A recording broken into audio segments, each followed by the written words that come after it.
Oui, alors donc je suis psychologue spécialisée en psychologie du travail. Je suis installée en libéral à Chartres, où je reçois principalement des adultes et aussi quelques adolescents. Et j'accompagne des patients atteints d'un cancer, que ce soit en phase de traitement ou dans l'après-cancer, une phase souvent négligée et pourtant très importante et finalement assez complexe sur le plan psychologique.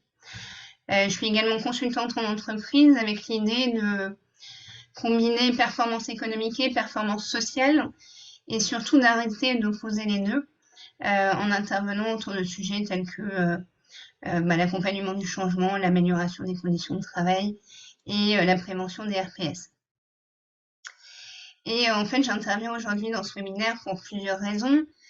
Tout d'abord, en rapport avec le fait d'être psychologue et en particulier psychologue du travail, mais également parce que j'ai été touchée moi-même à plusieurs reprises par un cancer, qui est d'ailleurs l'une des raisons pour lesquelles je suis devenue psychologue, car il s'agit pour moi d'une reconversion, puisqu'auparavant j'étais en effet expert comptable, d'abord en cabinet puis en entreprise. D'où ce lien entre performance économique et performance sociale que je fais aujourd'hui. J'ai donc dû reprendre des études et conduire un travail de recherche universitaire durant 2 ans, qu'assez naturellement, j'ai souhaité consacrer au thème du retour au travail après un cancer. Et c'est dans cette perspective que j'avais contacté Géraldine de Blazy, donc la fondatrice et chef de projet de My Cancer Network. Et au cours de nos premiers échanges, elle m'avait fait connaître votre association et son besoin à l'époque d'une trésorière. Et c'est donc ainsi que nous avons, je dirais, mutualisé nos compétences et expériences réciproques. Donc je remercie encore Géraldine qui m'a permis d'entrer en contact avec un certain nombre de personnes pour mener à bien cette recherche, qui m'a permis d'acquérir finalement, au-delà de cette expérience personnelle, une certaine expertise sur ce sujet que je présente aujourd'hui.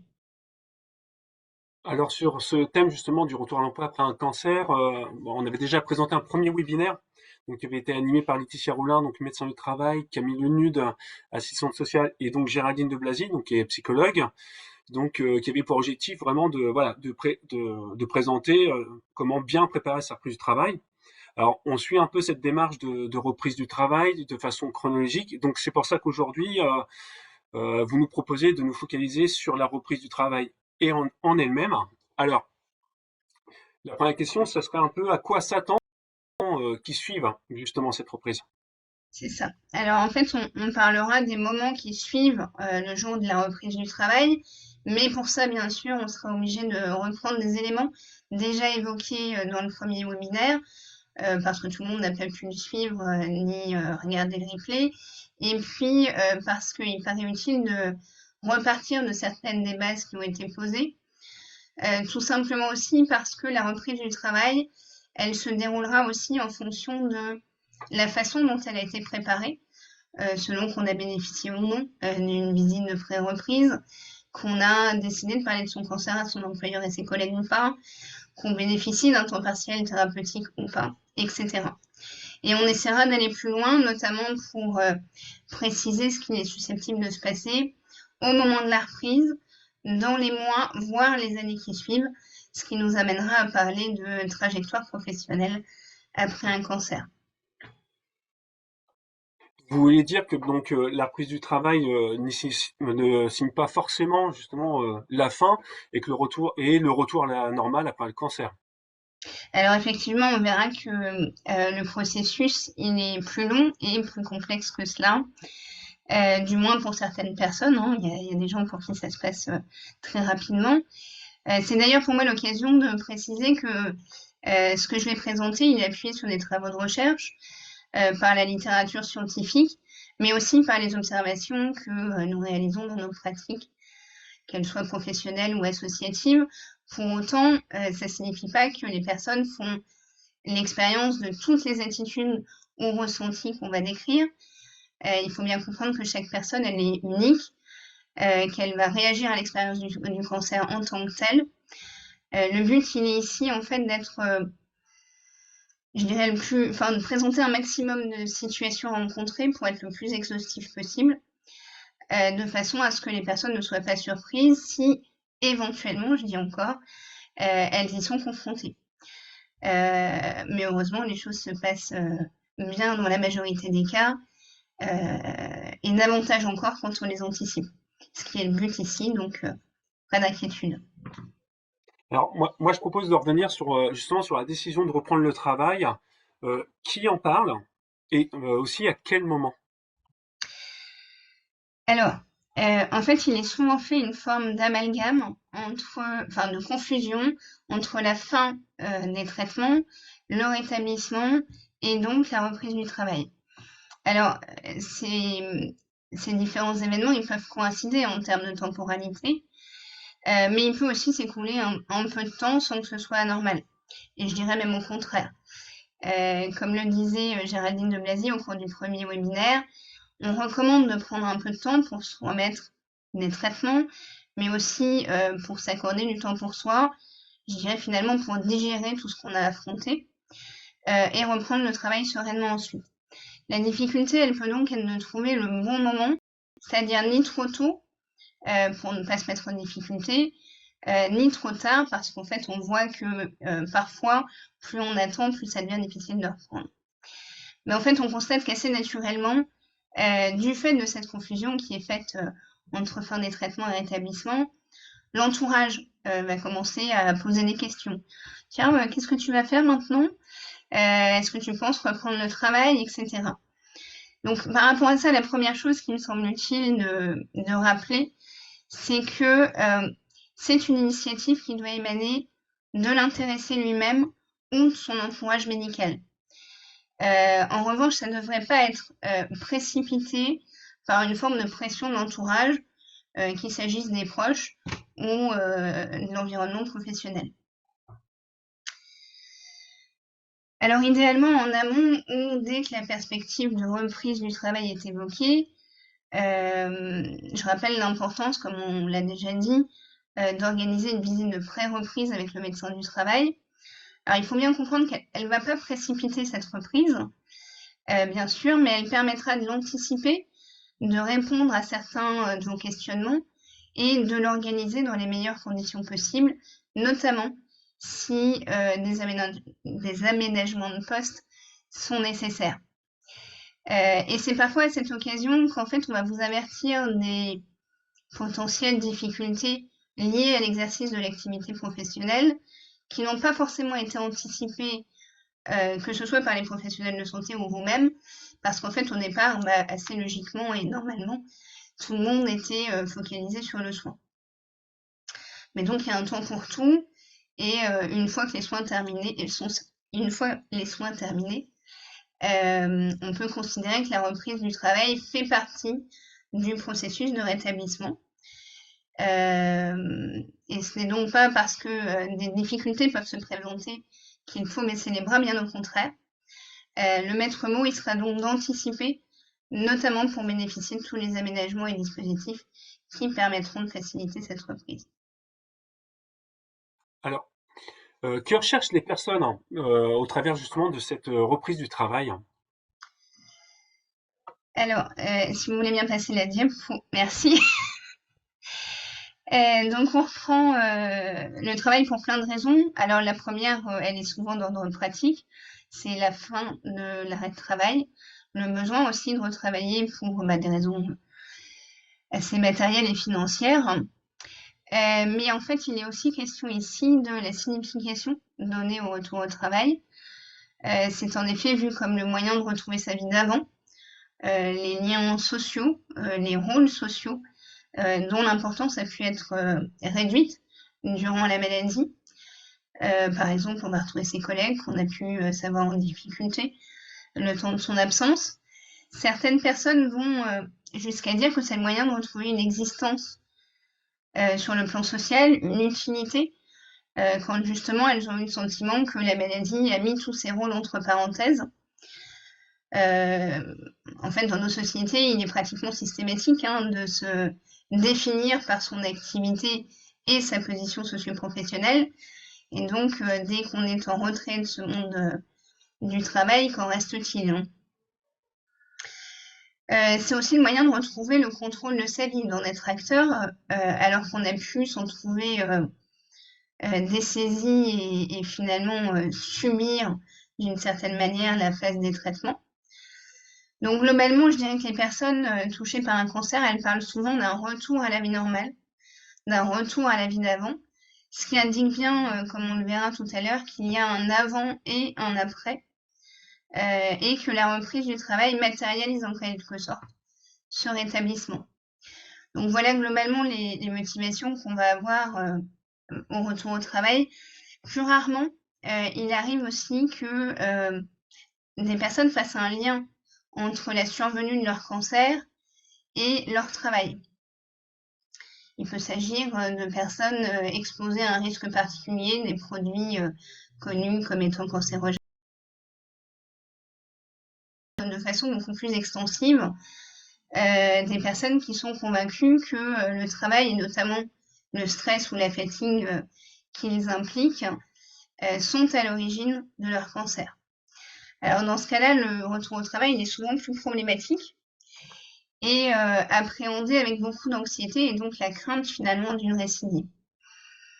Alors dans ce cas, il est, je dirais, assez important de prendre les choses le plus en amont possible pour être accompagné dans cette reprise. Par exemple, par la consultation du CHU de Rouen pour les personnes sur le territoire normand ou plus généralement par un psychologue, que ce soit au sein d'un service de santé au travail ou en libéral. Alors, alors par rapport à tout ça, pourquoi il est important justement d'être au clair et de connaître justement ses motivations pour reprendre justement le travail, hein. Je dirais que en fait, ça permet de comprendre ce qu'on en attend. Et ça peut permettre, si ça ne passe pas exactement comme on l'aurait souhaité, de comprendre les raisons. Est-ce que j'ai découvert que c'était justement pas comme avant, alors que bah, j'attendais justement ce retour des choses.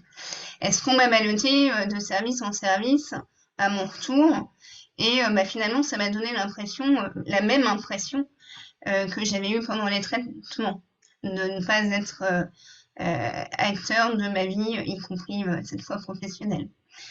Donc voilà, ça permet d'identifier quelquefois le point problématique et d'y travailler pour trouver des solutions.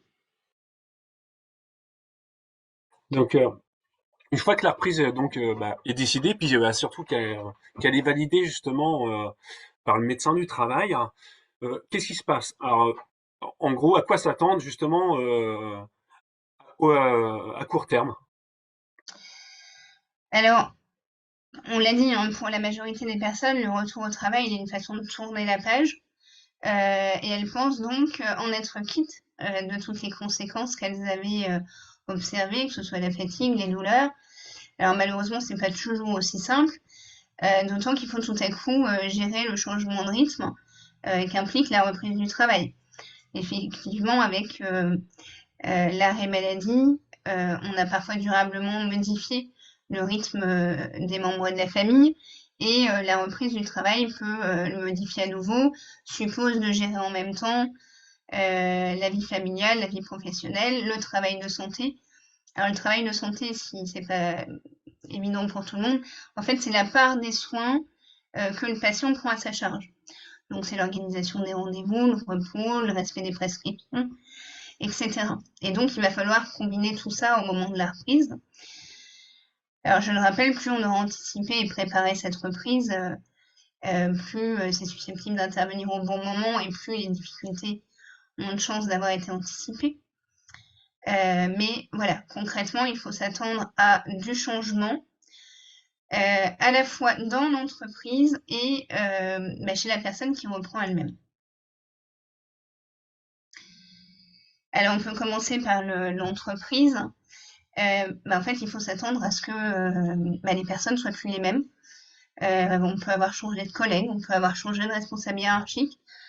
Les clients ou les bénéficiaires avec lesquels on travaillait sont généralement plus les mêmes non plus. L'organisation de l'entreprise peut avoir été modifiée pendant l'absence. Certaines entreprises se restructurent, adoptent de nouveaux process. On peut également, et c'est le cas le plus fréquent, avoir à prendre en charge de nouveaux outils. Le cas le plus courant, c'est le changement de logiciel, les procédures, et donc il va falloir s'adapter et se former en même temps. Alors, je vais pas dire comme un nouvel entrant, mais parfois on n'est pas très loin d'être dans une situation similaire, chose que les collègues et l'encadrement n'ont pas forcément à l'esprit. Disons que eux, baignant dans ces changements, ils vont pas forcément percevoir l'importance que ça va avoir, ni l'effort d'imprégnation et d'adaptation qui en découle pour une personne qui a été éloignée de l'entreprise durant plusieurs mois.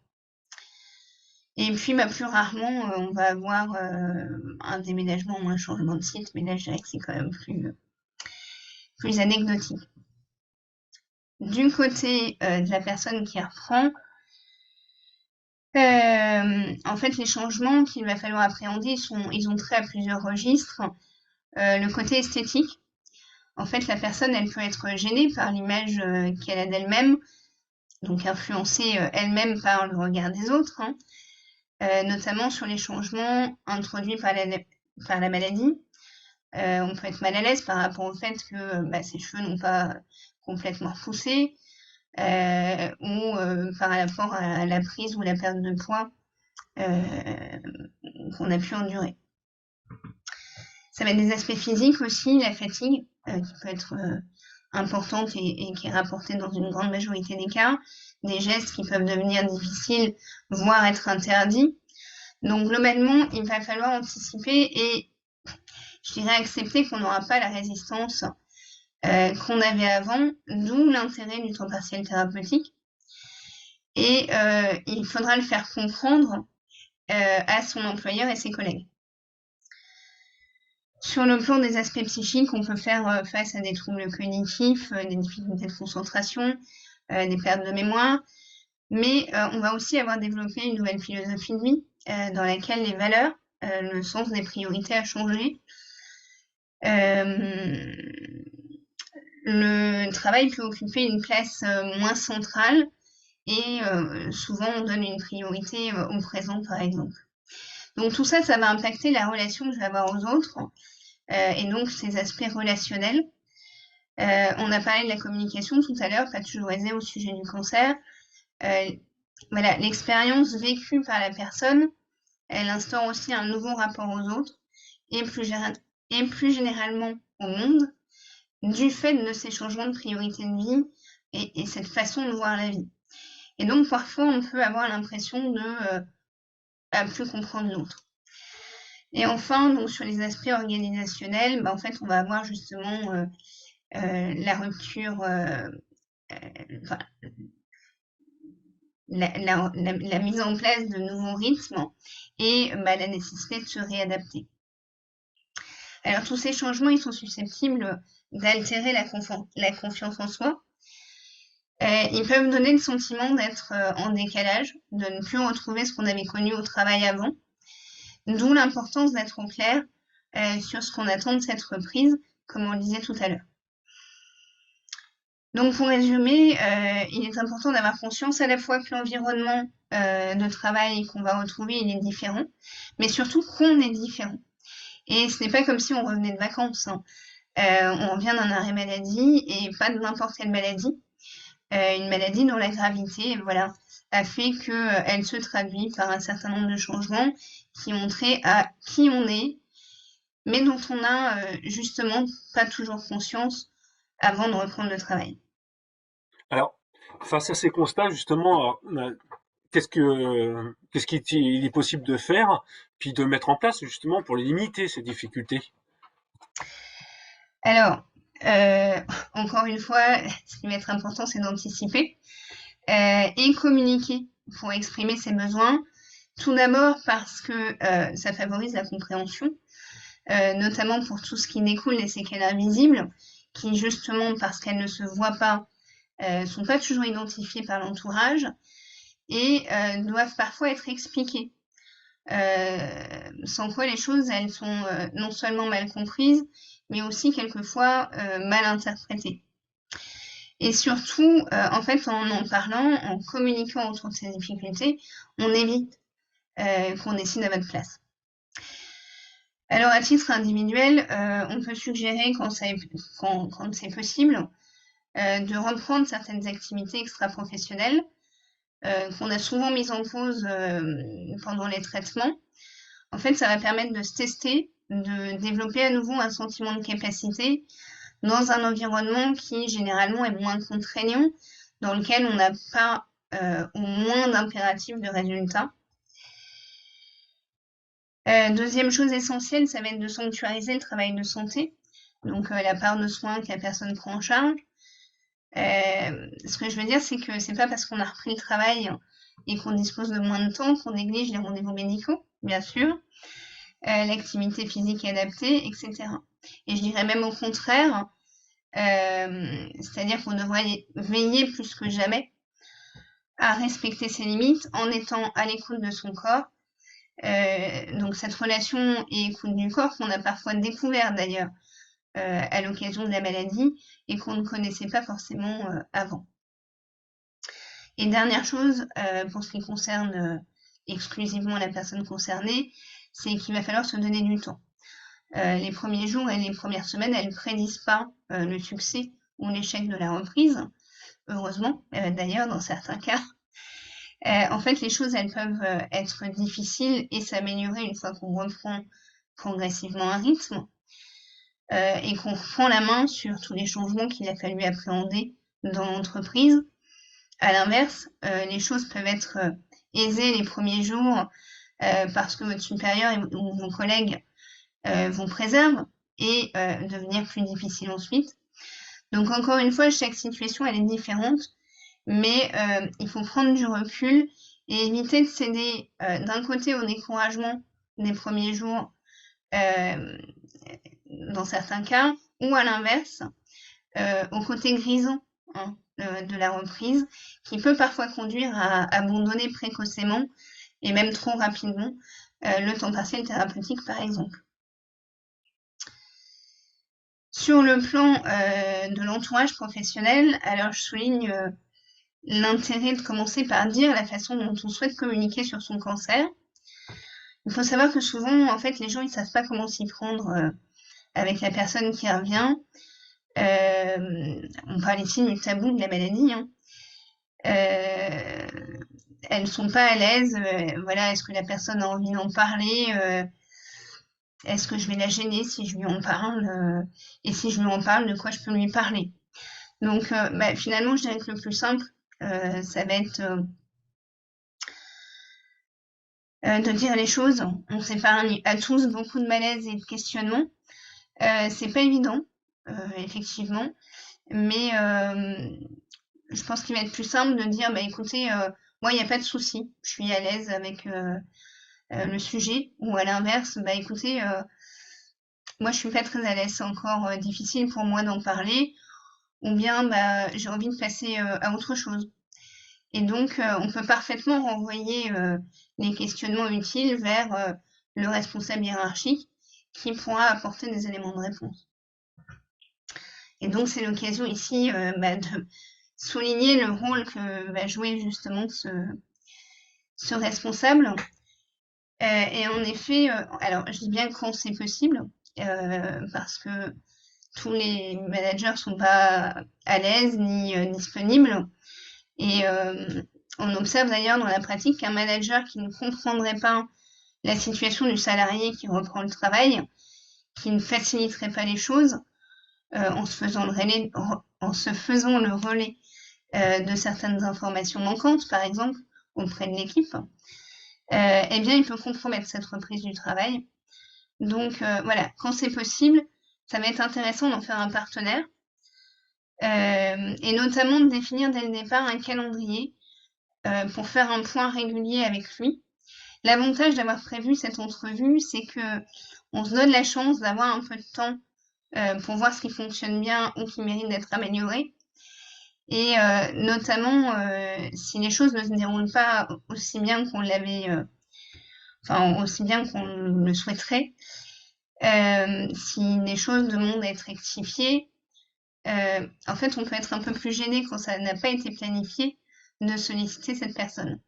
Et finalement, on risque de s'installer dans ces difficultés, alors que voilà, si c'est cadencé dès le départ, c'est prévu, on est moins gêné. Alors, ce responsable, il aura aussi un rôle essentiel à jouer du point de vue de la gestion de la charge de travail, notamment dans le cadre du temps partiel thérapeutique. Alors assez rapidement, en fait, on distingue 3 dimensions dans la charge prescrite, la charge réelle et la charge perçue. Donc la première, elle correspond à ce qu'on me demande de faire, indépendamment de toutes les contraintes pour le faire. Donc qu'il y ait un collègue qui soit absent, qu'il manque une matière première pour produire, on est dans le standard en fait. La charge réelle, justement, elle renvoie à ce qu'on fait réellement.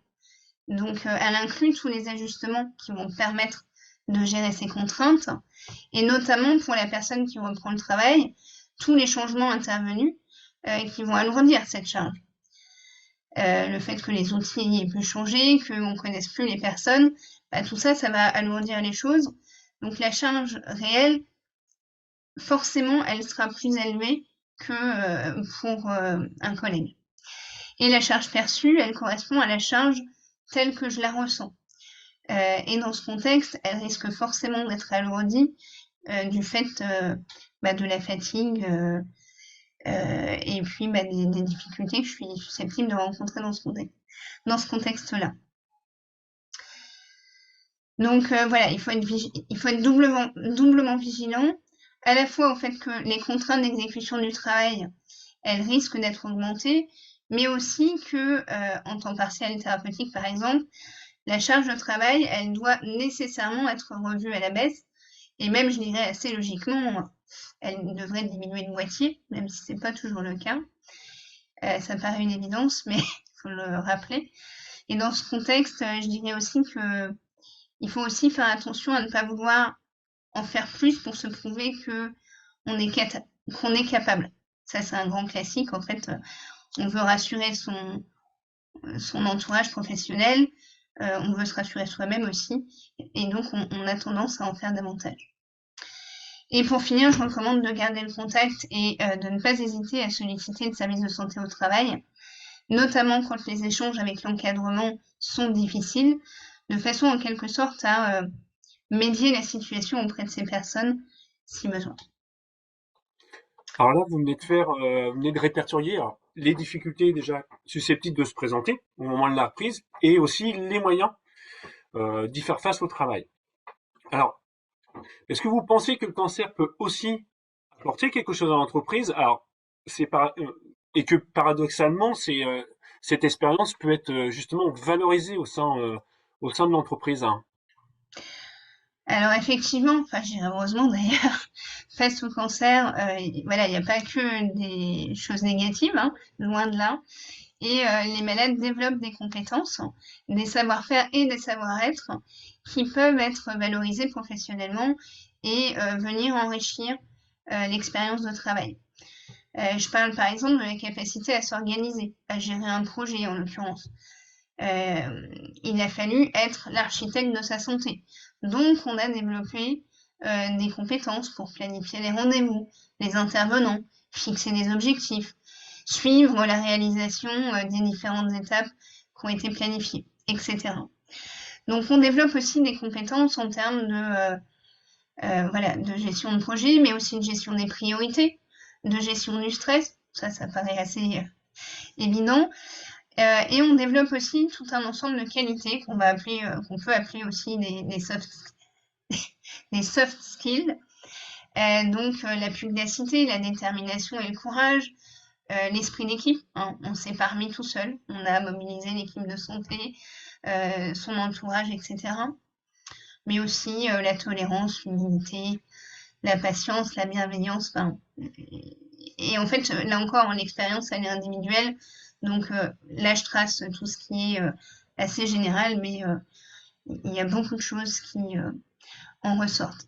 Et certains managers disent d'ailleurs assez clairement que le fait de réintégrer un ancien malade aide les équipes quelquefois à moins se focaliser sur ce qui ne va pas, à relativiser les problèmes rencontrés, par exemple.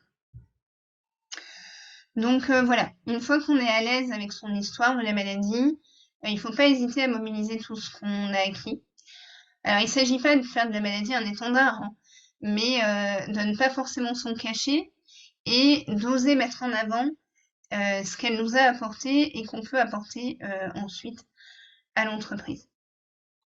Alors, et donc, alors, qu'est-ce qui se passe donc à plus long terme? Alors, tout à l'heure, vous avez dit que bah, tout n'était pas joué dans les jours qui suivent la reprise.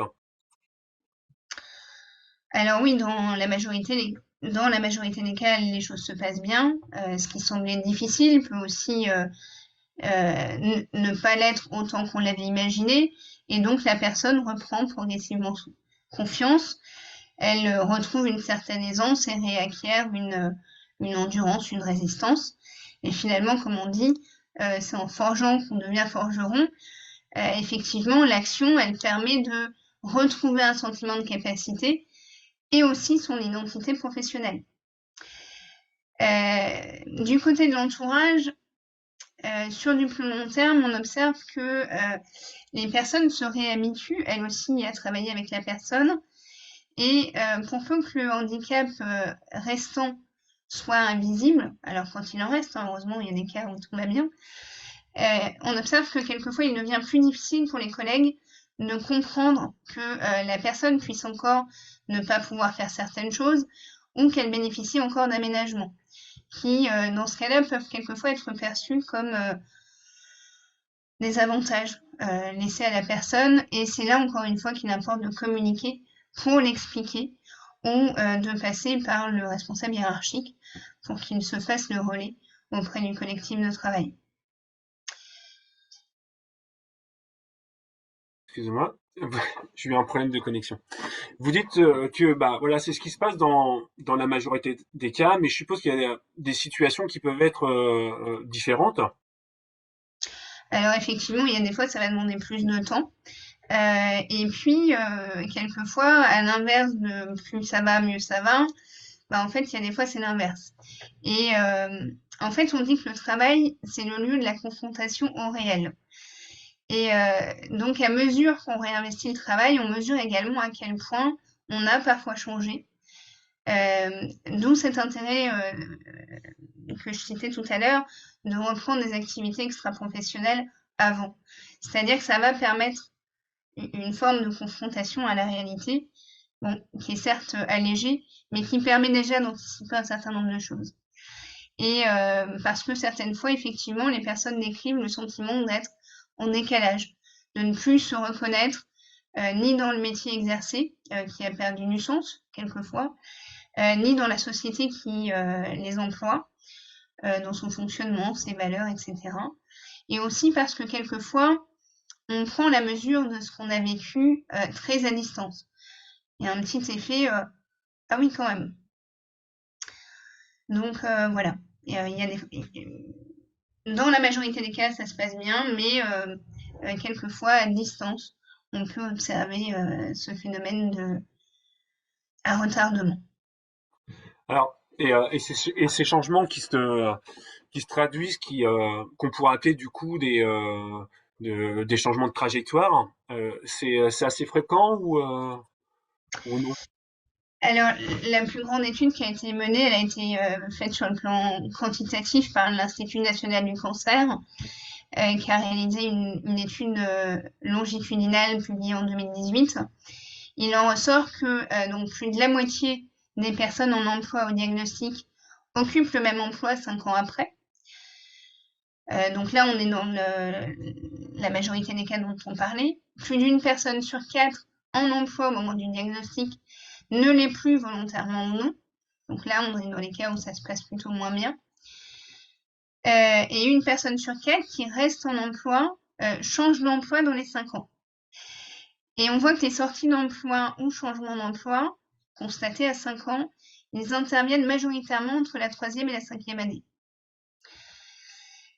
Un autre aspect à souligner assez rapidement, c'est que après l'expérience du cancer, on a un recours plus massif au temps partiel. Donc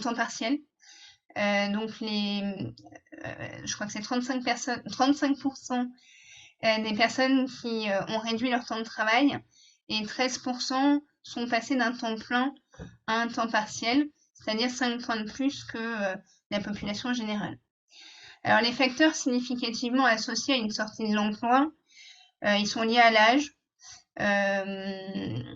au niveau d'études, le fait de ne pas avoir le baccalauréat est un facteur péjoratif. Le fait de se sentir gêné par son apparence physique à la suite des traitements,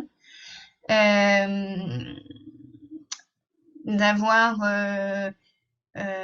déclaré au cours des 2 premières années des expériences de rejet, voire de discrimination au travail.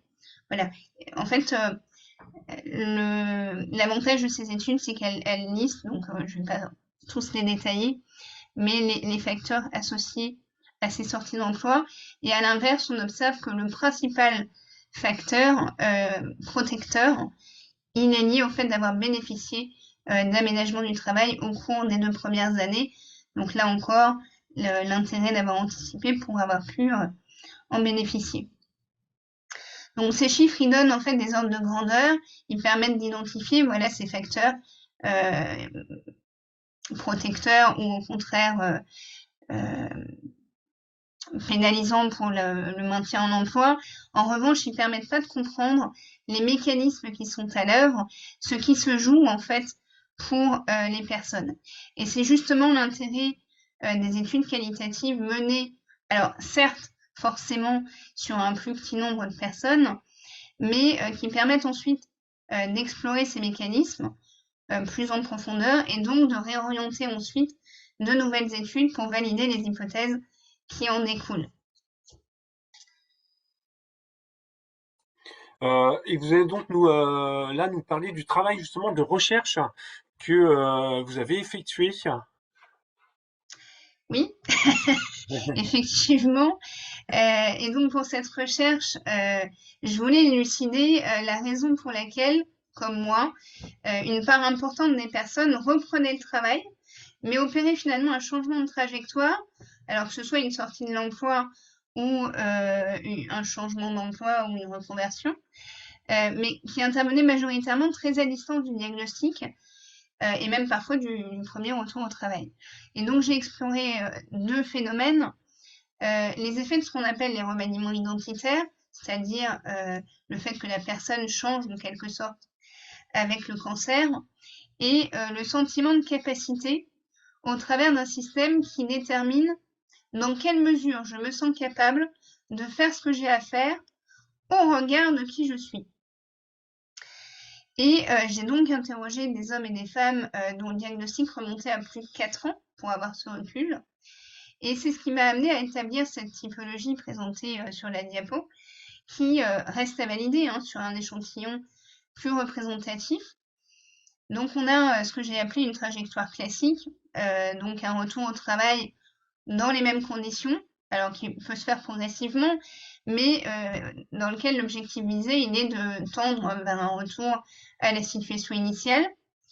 Ce que j'ai appelé une trajectoire fonctionnelle, c'est-à-dire que en lien avec ce changement de priorité, en fait, le travail ne remplit plus qu'une fonction qui peut être sociale, identitaire, économique, sachant que d'autres activités, dans ce cas-là, permettent de prendre en charge les autres fonctions du travail.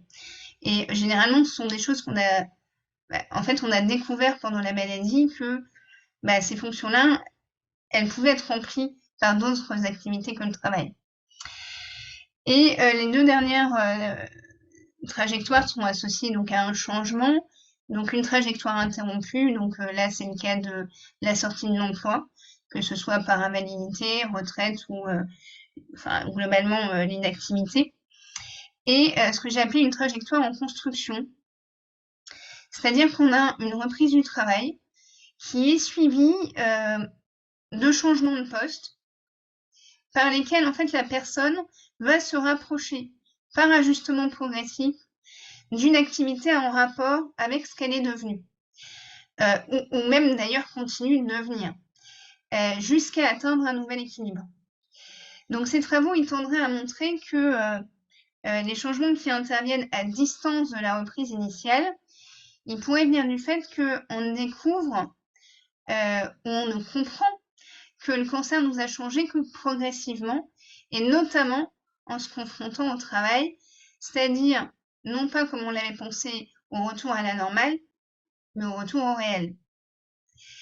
Et c'est-à-dire que ce serait la mise en situation de travail qui ferait émerger une forme de dissonance, un décalage par rapport à l'expérience qu'on avait connue, et qui amènerait à comprendre qu'on a changé et donc à s'ajuster, soit en quittant l'emploi, si c'est davantage conforme à ses capacités, à ses valeurs, que c'est possible financièrement aussi, hein, soit progressivement en changeant d'employeur, voire d'emploi, jusqu'à atteindre ce nouveau point d'équilibre, c'est-à-dire en fait un travail dans lequel on se retrouve. Donc, si on, si on envisage donc une reconversion, par exemple, est-ce que vous pouvez nous dire, alors, assez rapidement, comment on s'y prend? Et je pense que c'est surtout à qui on s'adresse. Alors, souvent on dit que c'est comme la reprise du travail, en fait, il faut choisir le bon moment. Et souvent, il est préconisé en fait de reprendre le même poste dans la même entreprise quand c'est possible, parce qu'en fait, c'est sécurisant, ça permet de se mettre en situation, et puis bah, c'est aussi ce qui permet de voir les choses. C'est un peu comme la reprise des activités extra-professionnelles dont je parlais tout à l'heure. Euh, voilà, ça va permettre de se remettre en jambes et de se conforter dans ce souhait ou pas de changer. Je souligne là le rôle du service de santé au travail et de la cellule de prévention de la désinsertion professionnelle et du service RH quand il existe dans l'entreprise, notamment quand on envisage de changer de poste au sein de celle-ci. Bon, quand on envisage de la quitter, c'est un peu plus compliqué. Mais voilà, quand on a vocation à rester dedans en changeant de poste, c'est un interlocuteur privilégié. C'est aussi l'intérêt du bilan de compétences. Et donc, j'ai mis sensible aux épreuves de santé. Alors, ça n'existe pas dans la réalité, mais c'est pas un label que vous retrouverez sur une offre de bilan de compétences, bien sûr.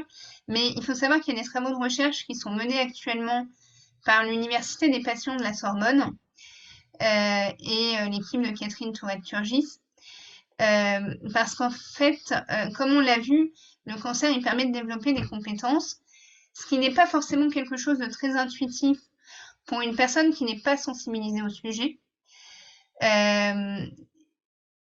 En fait,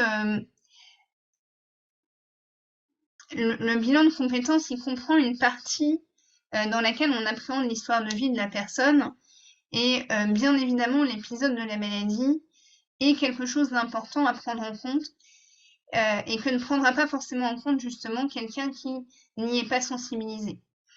Donc dans ce contexte, alors je ne vais pas prêcher pour ma paroisse, mais réaliser un bilan de compétences auprès d'un psychologue du travail peut être une bonne option. On peut penser, enfin je l'espère, qu'il sera plus à l'écoute que d'autres professionnels à ce sujet, mais ça n'engage que moi. Mais de toute façon, voilà, la mise en œuvre d'un bilan de compétences, elle requiert de solliciter au départ plusieurs intervenants avant de faire son choix. Généralement, je crois qu'on demande aux personnes de rencontrer trois personnes avant de contractualiser. Et donc, ça fait partie des obligations. Et je pense qu'il faut porter attention à ce point-là, choisir quelqu'un qui paraisse réceptif à cette expérience que vous avez vécue. Et donc, pour finir, si effectivement on se dirige vers une formation, il conviendra de mobiliser les fonds dédiés à ça. Donc, que ce soit le compte personnel de formation de droit commun, le compte personnel de formation de transition professionnelle. Alors ça, en fait, pour ceux qui ont connu, c'est assez proche de l'ancien FONGECIF. À la différence du CPF de droit commun, ça prend en charge la partie des salaires qu'on ne perçoit pas le temps la formation. On peut aussi mobiliser le plan de formation de l'employeur quand on reste chez le même employeur. Et dans l'hypothèse où on a négocié une rupture conventionnelle ou malheureusement qu'on est licencié, par exemple, pour inaptitude, là, France Travail, donc l'ancien Pôle emploi et Cap emploi, peut intervenir. Voilà très succinctement la démarche, la marche à suivre. Ah bah, merci beaucoup. Avant de passer aux questions, si on devait retenir, allez, quelques idées fortes de ce webinaire, ça serait lesquelles? Alors, Ouais. la première, je pense que vous l'avez compris, c'était d'anticiper. Anticiper la reprise, mais aussi les réactions. Comprendre qu'on a changé et que l'entreprise a changé. Comprendre que tout n'est pas joué ni à l'arrêt de traitement, ni à la reprise du travail. Et heureusement, puisque en fait les moments qui suivent la reprise sont pas forcément les meilleurs. Il faut se réadapter, mais c'est comme le vélo, hein, ça revient en faisant finalement. Et pour ça, il faut vivre avec la maladie et pas en dépit ni contre elle. Il faut composer avec. On la met à côté de soi, c'est-à-dire qu'elle fait partie du passé, mais elle reste une partie de soi qui influence le présent et le futur. C'est Michel Simmons qui dit à propos du cancer que ça laisse une cicatrice dans le cerveau et je pense qu'il y a un petit peu de ça. Et enfin, retenir aussi que c'est une expérience qui apporte beaucoup de choses, des compétences, du recul, qui enseigne la valeur de la vie, etc. Et donc, alors tout ça dans la douleur, on va pas se mentir, hein, mais quand on a la chance d'en guérir, et alors, guérir, il y aurait matière à faire un autre webinaire sur le sujet, sur la notion de guérison, mais quand on a la chance d'aller mieux, déjà, je dois dire que c'est aussi une force. Et à côté de beaucoup de soucis, finalement, beaucoup de soucis perdent de leur intensité. Donc, voilà, il ne s'agit pas forcément d'en faire de grandes choses, comme on l'entend parfois. J'insiste là-dessus, il peut y avoir quelquefois une forme d'injonction ou cette mode à en faire quelque chose. Euh, un peu comme si on devait réussir son cancer, comme on doit réussir tout dans sa vie. Non, il ne s'agit pas de ça. Euh, D'ailleurs, certaines personnes que j'ai interrogées au cours de ma recherche ont pu exprimer une forme de gêne par rapport à ça. Par exemple, en découvrant mon histoire, cette reconversion que le cancer m'avait amené à faire. Mais alors, je le vois vraiment pas du tout comme ça. En fait, comme l'explique le modèle que j'ai utilisé dans cette recherche, en fait, c'est pas un choix. C'est un peu quelque chose qui s'impose et c'est simplement découvrir et reconnaître que le cancer change la personne qu'on est et qu'on s'adapte à ces changements. Je dirais finalement comment on peut chacun à sa manière pour retrouver un nouvel équilibre. Voilà, résumé assez longuement. Bah, merci beaucoup pour la qualité de votre intervention. C'était vraiment très intéressant et voilà, bah, je vous remercie beaucoup pour ce partage d'expertise et d'expérience aussi. Donc, je ne sais pas s'il y a des questions. Est-ce que vous avez des questions sur le chat ou levez la main ou,